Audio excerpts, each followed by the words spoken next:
నిన్న బయలుదేరాడు కొత్త బిచ్చగాడు, కొత్త నాటకం.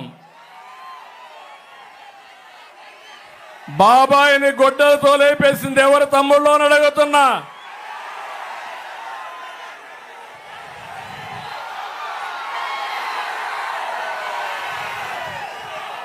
డ్రామా ఆడాడా లేదా? ఆ నేరం మా మీద పెట్టాడా లేదా? కోడికత్తి డ్రామా ఆడాడా లేదా? నిన్నే గులకరాయి డ్రామా. ఆయన మీటింగ్ పెట్టాడంట, కరెంట్ ఆఫ్ అయిపోయిందంట. పవన్ కళ్యాణ్ అక్కడికి వచ్చి ఒక రాయి వేశాడు, గులకరాయి. లేకపోతే చంద్రబాబు నాయుడు ఒక కుట్ర చేశాడు, హత్యా ప్రయత్నం. అర్థం చేసుకున్నారా తమ్ముళ్ళు? వాళ్ళు అంటున్నారు నీ మీద మాకు కోపం కూడా ఉంది, మాకు క్వార్టర్ బాటిల్ ఇస్తాన్నావు, బిర్యానీ పెడతాన్నావు, 500 రూపాయలు డబ్బులు ఇస్తాన్నావు, డబ్బులు ఎగ్గొట్టావు కాబట్టి నాకు ఆ సమయంలో కోపం వచ్చేసానని గులకరాయి వేశానని అతనే చెప్పే పరిస్థితికి వచ్చాడు. ఓకే, నువ్వంటే మహానాయకుడు.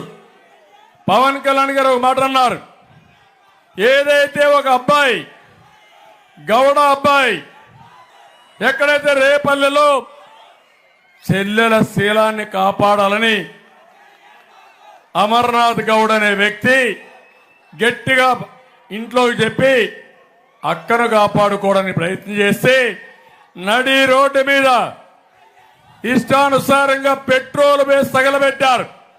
ఆ రోజు గుర్తుకు రాలేదా జగన్మోహన్ రెడ్డి? సైకో వైఎస్ఆర్ కాంగ్రెస్ నాయకులు అడుగుతున్నా. ఆ మాట అడిగాడు పవన్ కళ్యాణ్ గారు.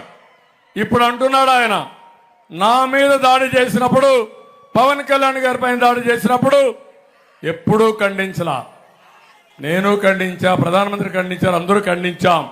కానీ ఇక్కడ ఒక్క విషయం మీరు గుర్తుపెట్టుకోవాలి, మేము ఏం మాట్లాడకపోయినా అర్ధ గంటలో మా మీద నెపం వేయడానికి మళ్ళీ డ్రామాల రాయుడు డ్రామాతో మీ ముందుకు వస్తున్నాడు. అందుకే చెప్తున్నా, నీ మాట ఎవ్వరూ నమ్మరు, అది ఒక డ్రామా. నా మీద రాయి వేపిస్తావు, పవన్ కళ్యాణ్ పైన రాయిలు వేయించారు, మా మీద వేసిన రాళ్లు దొరికాయి. ఈ డ్రామా రాయుడి మీద వేసిన రాయి దొరికిందా తమ్ముళ్ళు? ఇంతవరకు ఆ గులకరాయి కనపడిందా మీకు? ఏంటి రహస్యం? అది జగన్మోహన్ రెడ్డి ఆడే నాటకాలు.